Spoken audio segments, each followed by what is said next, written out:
Iniciou. Bom, iniciando a gravação sobre o tema flotação para apresentação da matéria extração de beneficiamento da matéria-prima com a professora Gislaine. Os alunos que compõem essa apresentação são Amparo, Cone, Gabriel e Maripaz. A apresentação conta com 4 tópicos de explicação, sendo apresentação, teoria, aplicação e conclusão. Os temas abordados serão o que é a flotação, flotação na indústria de Minas, história da flotação, ligações químicas, termodinâmica, hidrofobicidade, surfactantes e camada elétrica. Passando para a aplicação, onde constam processos e equipamentos, circuitos de beneficiamento, instalações e reagentes de flotação em coluna. O que é a flotação? A flotação ela trata-se de um método de separação de misturas heterogêneas, onde um dado material é separado da mistura pela inserção de ar na mistura, onde está submerso em água. Ao entrar em contato com o ar, o material de interesse, em geral hidrofóbico, submerge e fica adsorvido na espuma que se acumula na superfície, assim sendo separado do restante da mistura. Por se tratar de um método físico de separação, a flotação encontra-se aplicada em diferentes áreas da indústria, como o tratamento de água, setores produtores de celulose, separação mineral, entre outros. Esse trabalho aborda a separação mineral com relação à flotação. Flotação na indústria de Minas. Presente na zona de extração mineral, o sistema de flotação conta com uma quantia variada de tanques de flotação. A depender das condições, pode-se usar uma flotação por espuma, película, óleo ou eletroflotação para realizar a separação do minério de interesse da ganga. Na imagem, nós podemos ver 4 tanques de flotação. São tanques de flotação em coluna, onde é feita a separação do minério e é possível observar algumas das características da flotação em si, que consta com o tanque de alimentação, a zona superficial onde se concentra a espuma é uma área onde é possível fazer observação direta e a partir dali é feito a separação do minério. A empresa Metso Outotec é uma das pouquíssimas empresas do Brasil que que fornecem esse serviço para as mineradoras, tendo em vista que o processo de flotação ele é por demasiado complexo de se instaurar. A história da flotação. Descoberta e patenteada por Carey Everson em 1886, a flotação desde sua descoberta vem sendo amplamente estudada devido à grande vantagem que possui na separação de minérios. Segundo os dados históricos, a primeira vez pelo qual o método de flotação foi requisitado no Brasil data-se de 1941. Devido à grande quantidade de minério de cobre disponível no território, o crescente desinteresse dos países estrangeiros estava mostrando para com o produto nacional. Na época, o Brasil ele detinha uma boa relação com os países estrangeiros na venda de minério de cobre, porque nossas jazidas conseguiam produzir um minério com teor de cobre por volume muito mais puro do que os demais locais onde se encontrava para vender no planeta.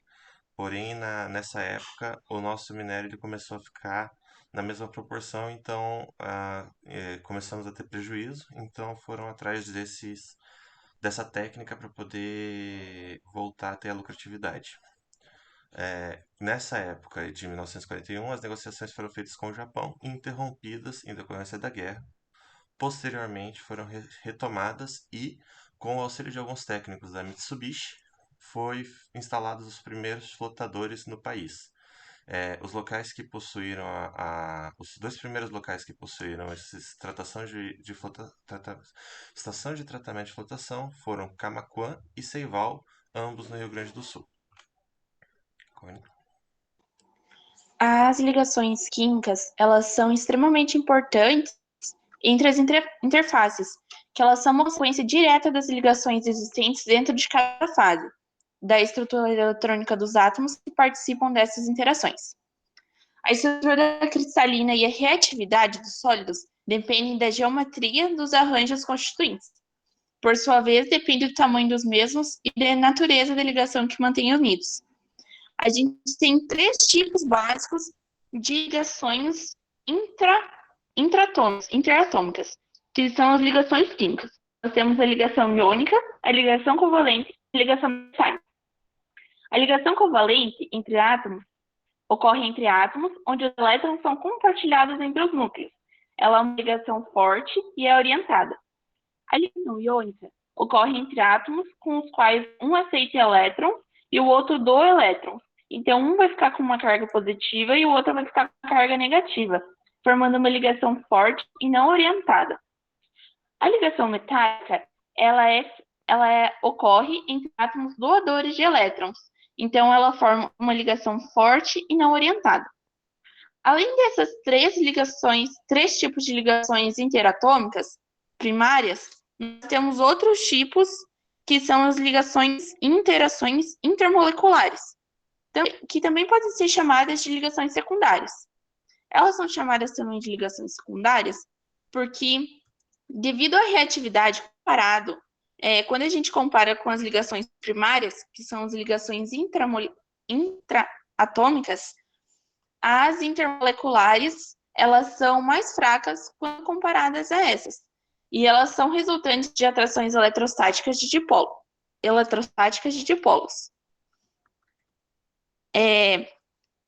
A gente consegue saber qual tipo de ligação secundária olhando para esse gráfico que eu estou mostrando para vocês. Se a molécula não for polar, nós temos as forças de London. Se ela for polar e estiver ligada ao grupo FON, for um hidrogênio ligado ao grupo FON, nós temos as ligações de hidrogênio. Se não for ligadas ao grupo FON, nós temos as forças de polo-dipolo. As forças de London também são chamadas de ligação de Van der Waals. Ela é uma ligação fraca que contém as moléculas... Não, desculpa. As forças de London, elas são forças de polo-dipolo. Ou seja,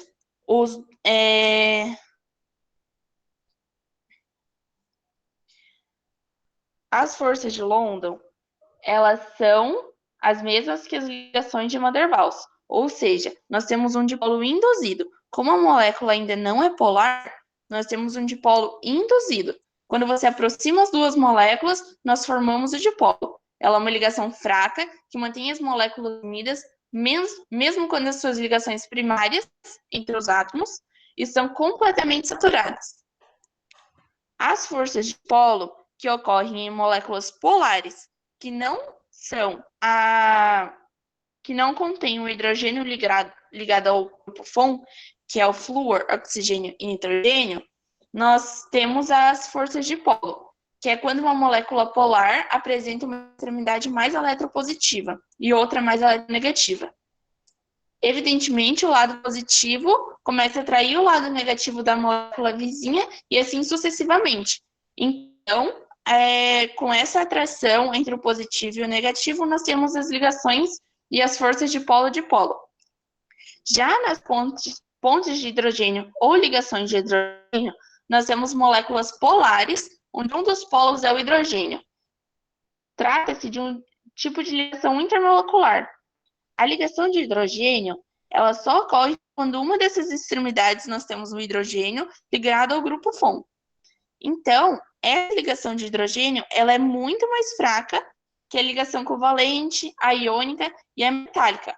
Porém, quando comparadas às outras ligações secundárias, ela pode ser até 10 vezes mais forte que a ligação de Van der Waals, ou as forças de London.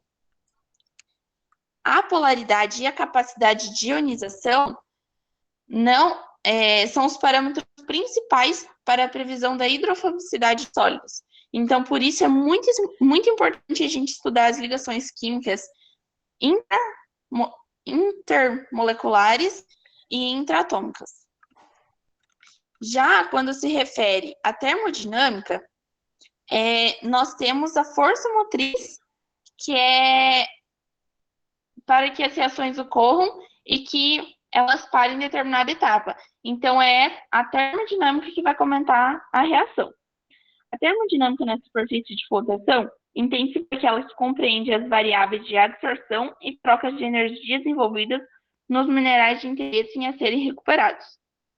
Como vocês podem ver ali no gráfico, A termodinâmica ela é majoritariamente comandada pela energia livre de Gibbs. O conceito de energia livre ou energia disponível foi disposto inicialmente por Gibbs, por isso esse é o nome da energia livre, em 1883, e tem o objetivo de ver quando a reação vai parar e quando ela ocorre, e qual é a energia necessária para isso. O mínimo na função energia potencial representa as posições de equilíbrio. De modo análogo, o potencial termodinâmico passará por um mínimo equilíbrio termodinâmico quando a energia livre de Gibbs passa por um mínimo. Ou seja, nós temos o equilíbrio termodinâmico da molécula da reação quando a energia livre de Gibbs também tem um mínimo. Essa energia livre ou disponível é a energia que o sistema tem para realizar o trabalho. Clausius mostrou que a outra parte da energia do sistema que poderia realizar o trabalho não é utilizada, porque é gasta nas colisões das moléculas entre si. É gasta em desordem do sistema. Essa energia gasta na desordem, Clausius chamou de entropia. Em 1882, Helmholtz formulou o conceito de energia livre, parecido com o de Gibbs, e observou que a energia livre é a máxima quantidade de energia disponível para realizar o trabalho. A energia livre de Gibbs é uma função de estado que diminui em todas as mudanças espontâneas e assume um valor mínimo no equilíbrio termodinâmico. As reações espontâneas são aquelas cuja variação em Gibbs, isto é, ΔG, como vocês podem ver ali no gráfico, são negativas. A variação em ΔG informa sobre a direção das reações. Quando a variação da energia de Gibbs ela é menor que zero, nós temos uma reação favorável, uma reação espontânea. E quando a energia de Gibbs ela é igual a zero, a ocorrência da reação não é favorável nem desfavorável. Fica naquele negócio neutro. Já quando a energia de Gibbs ela é maior que zero, nós temos uma reação desfavorável, ou seja, uma reação não espontânea. A energia livre de Gibbs se torna mínima no equilíbrio se a temperatura e pressão forem mantidas constantes. Nós utilizamos o conceito de energia de Gibbs para observar a energia livre de Gibbs, observar o que acontece na interface. A interface é, por convenção, o termo que é a fronteira de duas fases não gasosas. As interfaces são repletas de ligações interrompidas, e devido a este fato, existe um excesso de energia de superfície. A diferença entre superfície e interface é que a superfície, ela é usada, o termo superfície é usado para a fronteira que separa duas fases, sendo uma delas gasosa. E já como eu comentei antes, a interface não, ela é a fronteira entre duas faces não gasosas. Na interface, nós temos um excesso de energia de superfície, que é definida termodinamicamente como um trabalho reversível necessário para criar uma unidade de área de superfície entre duas fases, que é medida em energia por área de superfície. A equação de absorção de Gibbs representa quantitativamente a variação da tensão superficial devido à adsorção de um ou vários componentes, isto é, relacione a tensão superficial entre as duas fases à temperatura T do sistema, ao potencial eletroquímico das espécies em solução. A equação de Gibbs é importante para o processo de flotação pela sua aplicação no entendimento dos fenômenos que envolvem, por exemplo, surfactantes, coletores e espumantes em solução, pois a mesma expressa quantitativamente a variação da tensão superficial ou energia livre superficial, devido à distorção dos vários componentes na interface gás-líquido.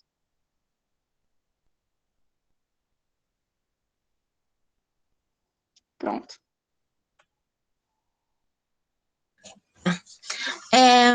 La hidrofobicidad.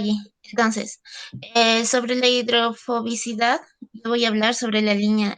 Como podemos ver en la figura, se ilustra la línea de contacto entre las tres fases, sólida, líquida y vapor.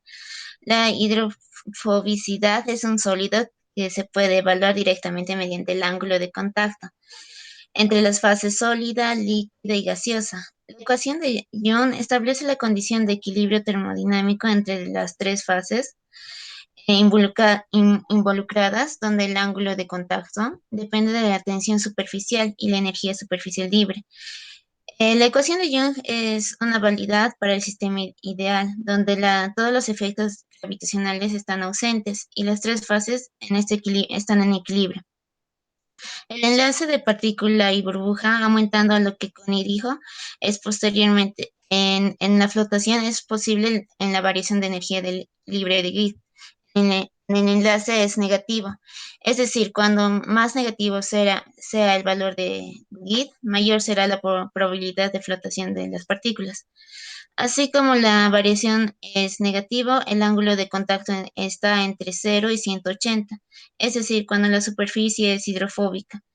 El ángulo de contacto que se da a medida de la hidrofobicidad de la partícula se puede calcular con la ayuda de la ecuación de Young, como podemos ver en el slide, donde tenemos la tensión superficial en el interfase sólido y gas, también la tensión superficial en interfase sólido y líquido, y la tensión superficial en el interfase líquido y gas.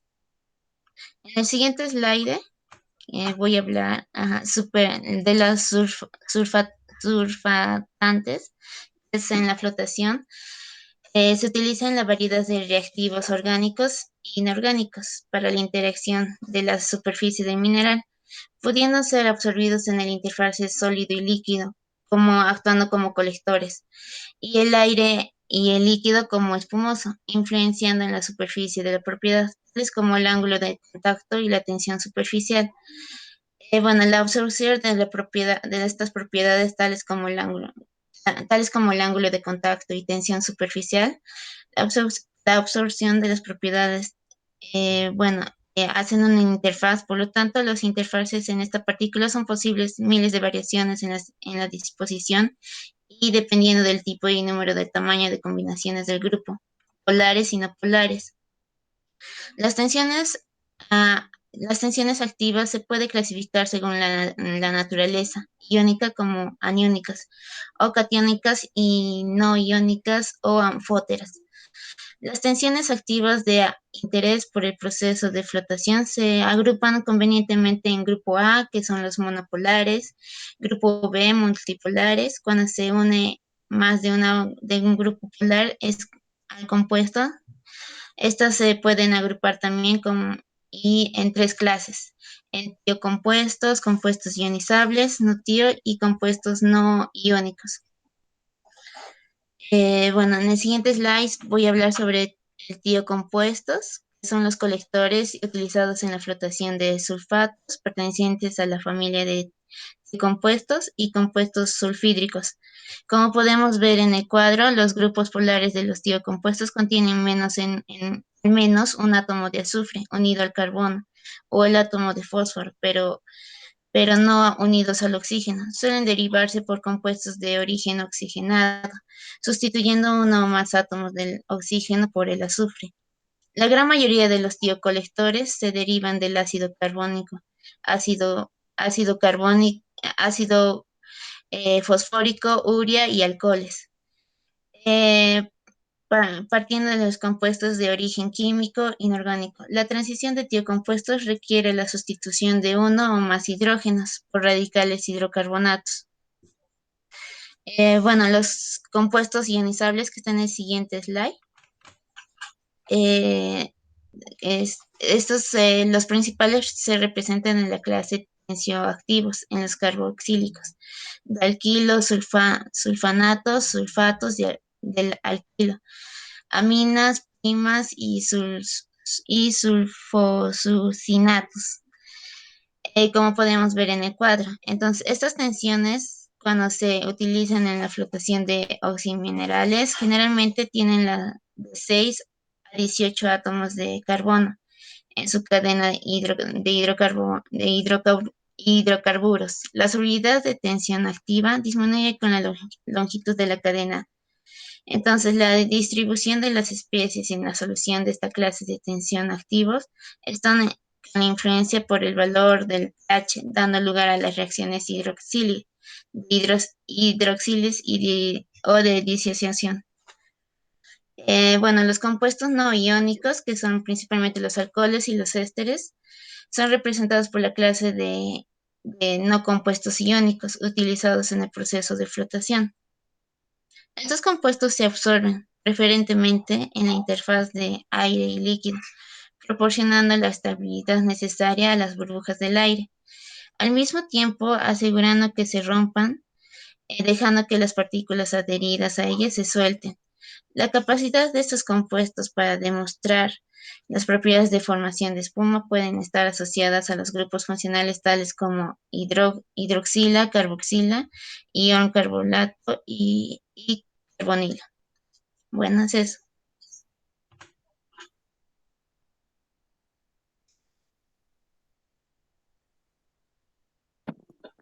A camada elétrica ou fenômenos minerais elétricos na interface mineral.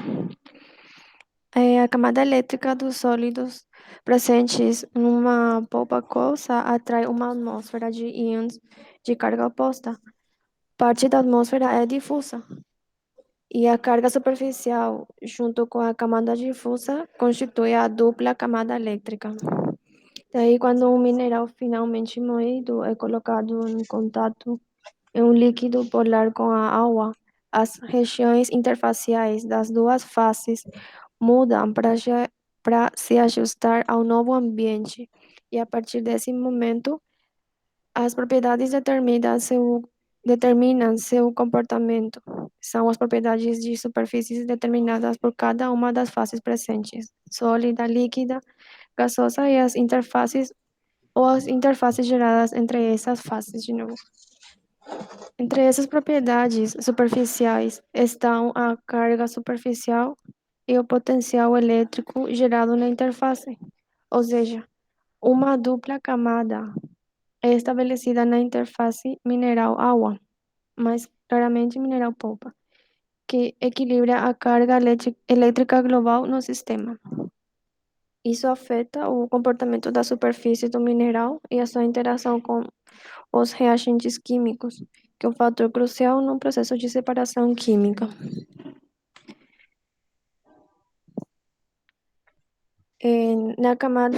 Nos efeitos da dupla camada elétrica no processo de flotação, pode afetar o processo de flotação de diferentes maneiras.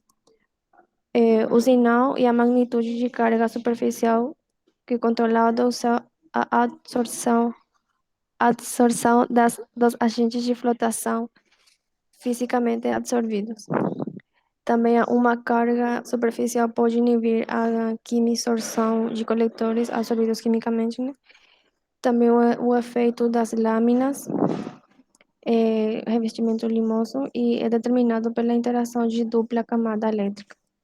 Também a floculação, a coagulação e a dupla camada elétrica, a dupla camada de cargas elétricas é importante no fenômeno de flotação, porque influencia diretamente a absorção de reagentes na superfície de um mineral.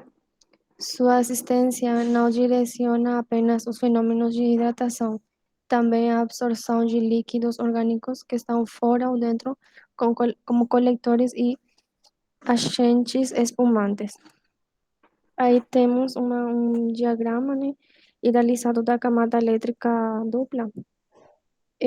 Temos a linha 1 e 2, são íons não perturbados do mineral. Temos a e B na imagem, que representa a célula não perturbada do mineral. E a linha 3, a parte da célula da qual os cachos do chumbo foram extraídos.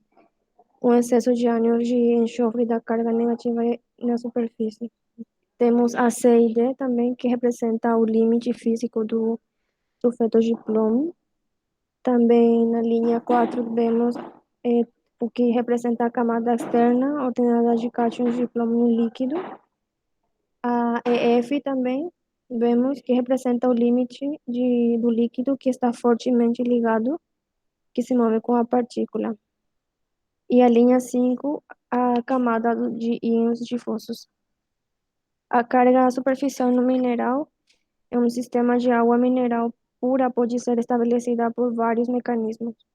Dentro deles temos os seguintes: a polarização de um condutor ou semicondutor por uma fonte externa, por exemplo, um elétrodo carregado.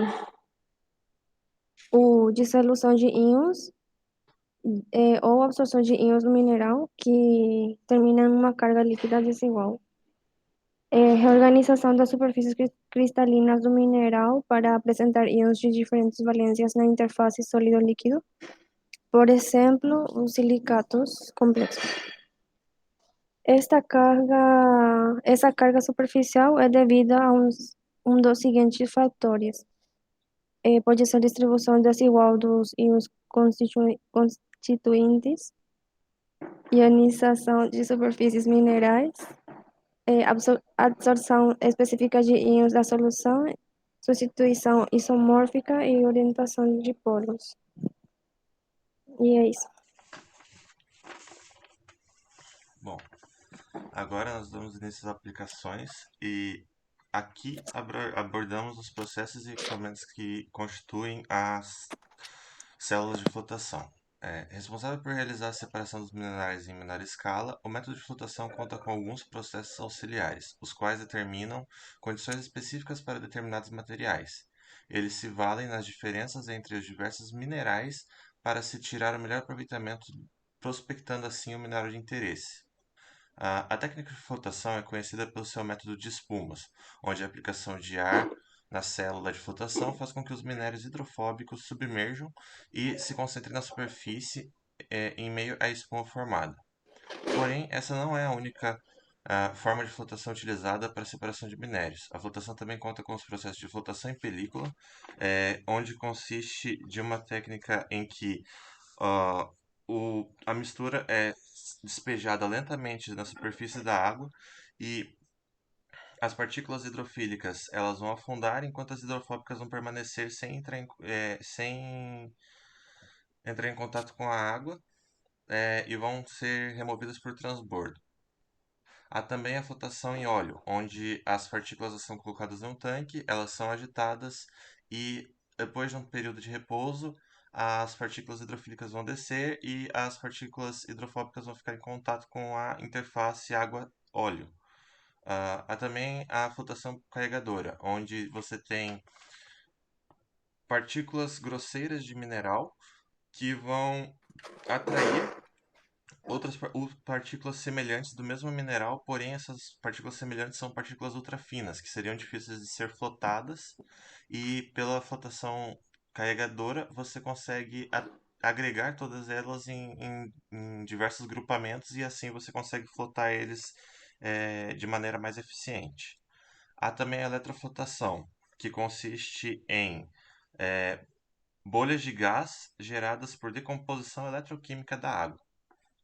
E por fim, tem a flotação seletiva, onde apenas um tipo de espécie mineral é flotado. Normalmente na flotação você tem alguns agregados e conjuntos de minerais de interesse a serem flotados, e depois você fez uma separação. Na flotação seletiva, apenas um desses minerais é flotado porque é apenas uma espécie mineral. Há também algumas outras formas de flotação que são mais simples. Os processos e equipamentos. O sistema de flotação consiste de múltiplas células de flotação instaladas em um tanque.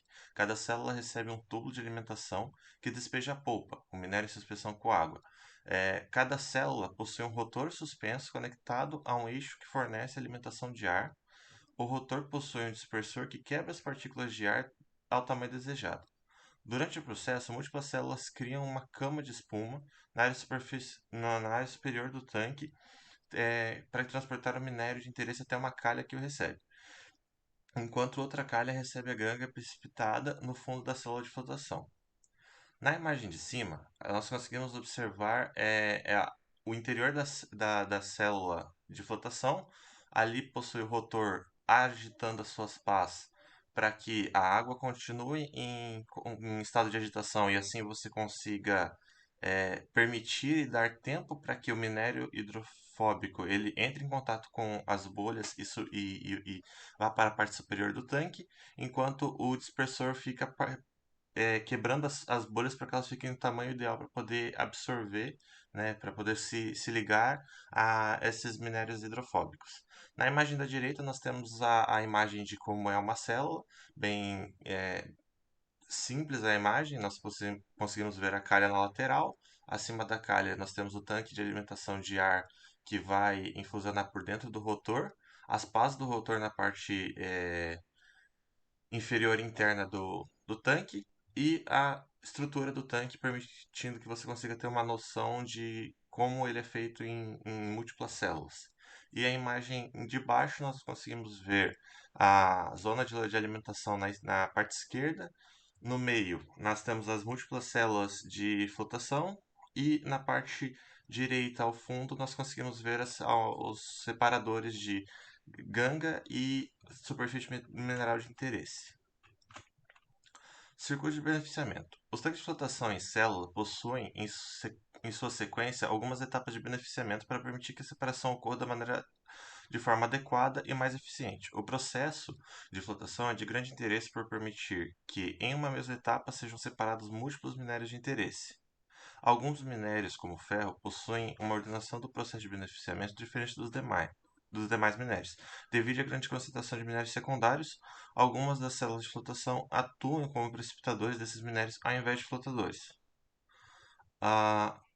Na imagem de cima, nós conseguimos ver que se encontra um demonstrativo de como funciona o círculo de beneficiamento, contando com um sistema trifásico de beneficiamento, onde passa inicialmente por uma célula contendo o Holger,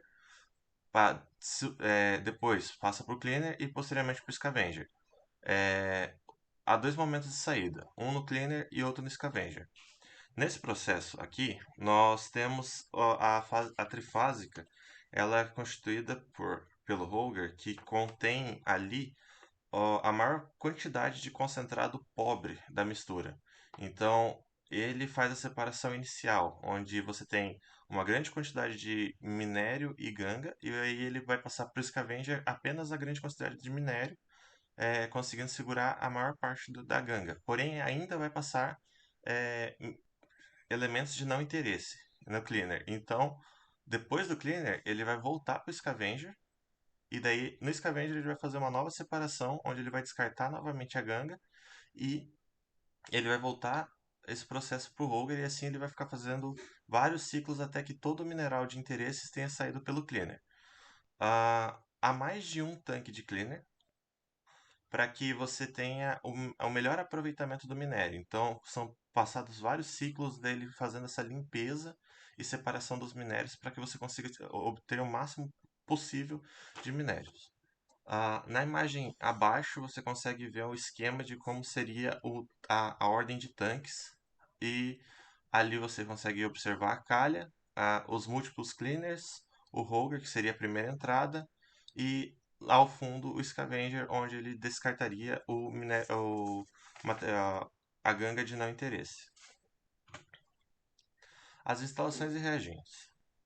Ao processo de instalação dedica-se à compreensão de variáveis operacionais que estabelecem a forma adequada da aplicação, envolvendo fatores como dimensão de construção, estruturação do local e finalidades posteriores. Alguns fatores como o tempo em que a mistura vai ficar no tanque, a quantidade de células que são levados em conta. Nessa etapa de instalação, é estudado alguns fatores que determinam a forma como cada tanque ele vai ter, tamanho, a força das pás e tudo mais. Nisso é levado em consideração tempo de residência, o volume útil da célula, o volume do ar, o número mínimo de células por banco, para poder você ter a dimensão correta de força que as pás vão ter que girar, a porcentagem de sólido, né? Nessa parte você tem que eles levam em consideração o quanto os cleaners vão trabalhar para que aumente a seletividade do material de interesse. E a padronização das células, para que tanto uma questão de manutenção quanto questão de produtividade.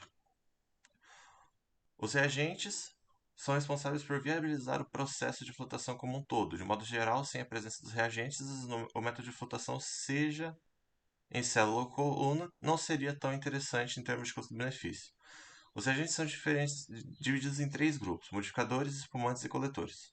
Os modificadores têm por finalidade melhorar a seletividade ou recuperação durante a flotação. São divididos em quatro classes, sendo elas depressores, ativadores, reguladores de pH e agentes dispersantes. São esses modificadores, espumantes e coletores, eles são estudados previamente com análises de ligações químicas, termodinâmicas e surfactantes e a camada elétrica. Os espumantes são compostos tensoativos heteropolares não ionizáveis, capazes de se absorverem na interface água-ar, sendo eles os responsáveis por aumentar a resistência das bolhas de ar, permitindo que o minério se absorva sem que a bolha estoure.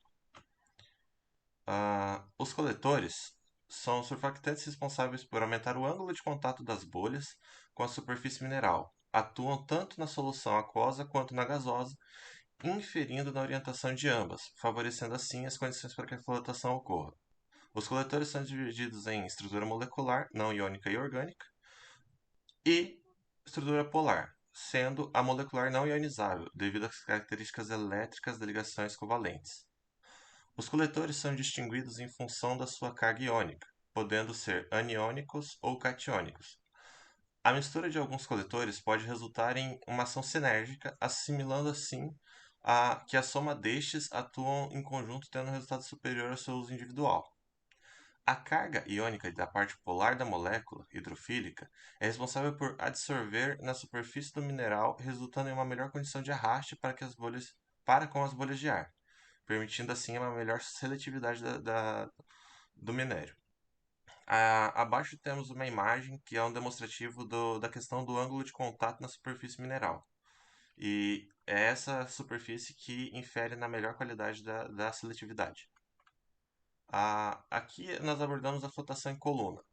Hoje, no mercado, você tem as células de flotação em tanques, que você fabrica múltiplos tanques com a finalidade, e a flotação em coluna. Diferente das células de flotação, a flotação em coluna ela possui uma característica de possuir apenas um tanque por nível.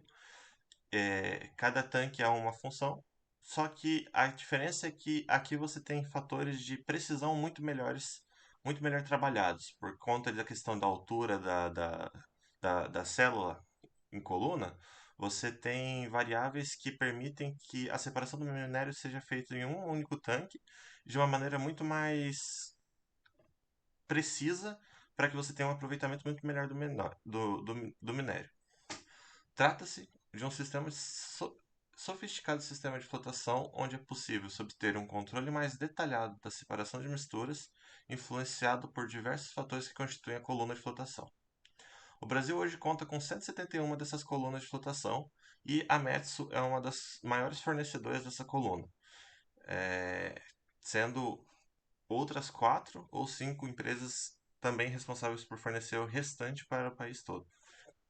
Devido à sua elevada altura, a flotação em coluna permite que ocorra um maior controle sobre a separação. Esse controle é possível pois a área de recuperação onde a polpa e a espuma, que contém o material hidrofóbico de interesse, tem uma abrangente área para que a ganga vá submergir durante o processo, possa regredir ao fundo e então deixar o material de interesse na superfície. Não apenas permite um maior controle sobre o processo, mas também tem menores custos de manutenção, possuindo algumas de suas partes construídas de modo a permitir que a produção não seja interrompida, uma vez que alguns de seus elementos podem ser trocados enquanto a coluna ainda está em operação, e ainda são de menor custo para serem trocadas. A coluna de flotação é toda pensada de uma maneira em que você consiga manter a atividade dela, para que você não tenha que ter perca de tempo e dinheiro com relação à manutenção, e alguns fatores como a altura onde o alimentador está, a separação, o espaço de separação da mistura da espuma, eles fazem com que ela se torne bastante atraente.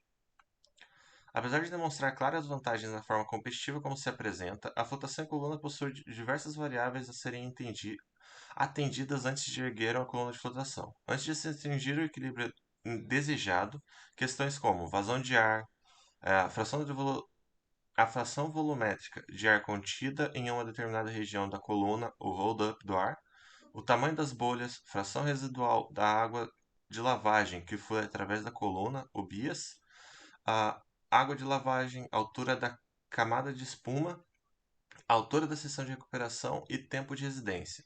São fatores que precisam ser calculados e quantificados antes, pois você pode danificar a coluna de flotação se feito de maneira incorreta.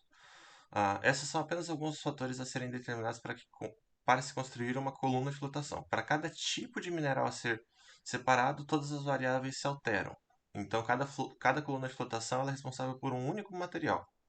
Ainda que represente uma enorme lucratividade, as colunas de flotação demandam um grande tempo e estudo para serem produzidas. E por isso nós, no Brasil, possuímos tão poucas ainda.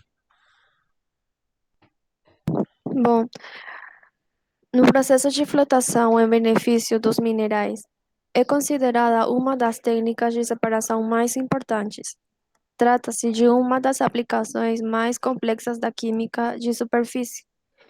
Na aplicação desta técnica, os desafios que a metalurgia enfrenta, especificamente em processos de concentração de flotação, é o estabelecimento de conhecimento dos mecanismos e variáveis do processo de flotação, especificamente no conhecimento dos efeitos que eles influenciam para melhorar as relações de recuperação mineral necessárias, evitando possíveis perdas e desperdícios de materiais tão importantes.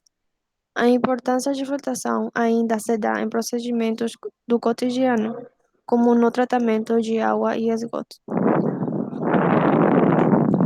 Bom, aqui nós concluímos a apresentação de flotação da matéria de extração de minerais.